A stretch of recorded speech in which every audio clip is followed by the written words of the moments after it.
पुणे आणि पिंपरी चिंचवडमध्ये आतापर्यंत विषारी दारूमुळे 19 जणांचे बळी गेले। त्यानंतर राज्य उत्पादन शुल्क विभागाला खडबडून जाग आली आहे।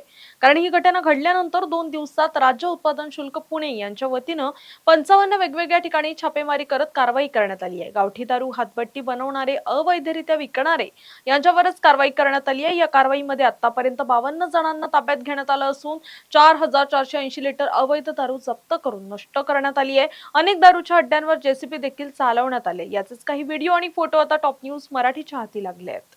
पुणे जिल्ह्यातील जेजुरी, तळेगाव, दाभाडे, दौंड, उरळी, कांचन, शिक्रापूर अशा वेगवेगळ्या ठिकाणी ही कारवाई करण्यात आली आहे। राज्य उत्पादन शुल्क विभागाची 21 पथकं यात सहभागी झाली होती। तर आतापर्यंत 24,12,245 रुपयांचा मुद्देमाल जप्त करण्यात आलाय। तसंच योगेश वानखेडे यांनी विषारी दारूच्या ठिकाणी वितरित केली होती, ती देखील ताब्यात घेऊन जप्त करण्यात आली आहे।